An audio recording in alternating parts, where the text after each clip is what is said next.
America is remembering Jacqueline Kennedy, the nation's first Catholic First Lady, on the anniversary of her death and the lasting legacy she left behind at the White House to preserve America's presidential history through faith, culture, and art. At the White House, the Christmas tree is up in all its glory, ready for the first Christmas in the presidential mansion for Mr. and Mrs. Kennedy. In 1963, at the age of 31, Jacqueline Kennedy became the first Catholic First Lady in U.S. history. A group of designers had a hand in decorating the tree in the manner of Tchaikovsky's Nutcracker Suite. The White House was the Kennedy family's new home, but the former First Lady was dismayed about the lack of history inside. It just seemed to me such a shame when we came here to find hardly anything of the past in the house. This is the corridor that leads across the White House to the State Dining Room. That's right. Within a month of moving in, Mrs. Kennedy set out on a mission to create a museum that reflected the artistic history of America in each room of the White House.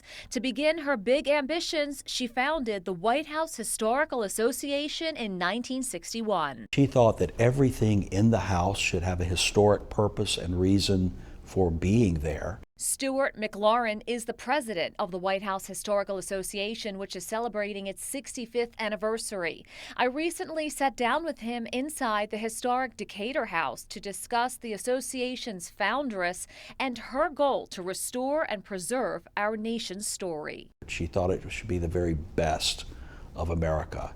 And as you know, the White House is not only a museum that Americans get to go through, but it's this great ceremonial stage upon which we welcome our most important visitors. Recently, their majesties from the United Kingdom came over. Speaking of the United Kingdom, she rescued and found the Resolute desk, which is now back in the Oval Office, but it wasn't. Can you tell us that story? Well, the famous Resolute desk from the 1870s, it had been a British merchant vessel that had become trapped in the ice about 20 years earlier and was rescued by an American commercial vessel, brought back to the East Coast and was made seaworthy, went back to England where it was in service for another 20 years. In the 1870s, it was decommissioned, and Queen Victoria had the timbers of that ship, the HMS Resolute, made into a desk that she then gifted to President Rutherford B. Hayes at the White House. And so it was used, and then it was, as many things are, that somebody doesn't use it, so it's stored away and people kind of forget about it. And the Kennedys come into the White House, and she found this desk. Recognizing its incredible diplomatic and maritime history, Mrs. Kennedy placed the HMS Resolute desk back in the Oval Office, where it still remains today.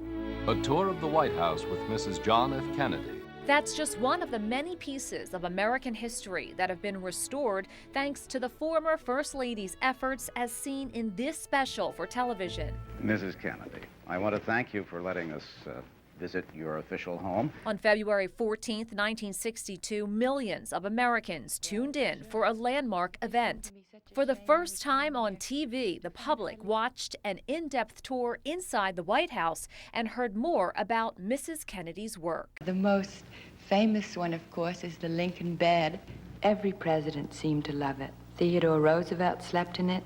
So did Calvin Coolidge. It's probably the most famous piece of furniture in the White House. The tour was so well received that the Academy of Television Arts and Sciences awarded Mrs. Kennedy an honorary Emmy Award for her achievement. So every piece has a story. The association was established as a private nonprofit organization to protect, preserve, and provide public access to the history of the Executive Mansion. Since its inception, it has served 13 presidencies. I think she would be very pleased and proud that she was part of this. I don't think she would see it as something that she herself should take the glory for. I think she would be honored that so much is attributed to her, but I think she would really find appreciation in what each First Lady has done since her.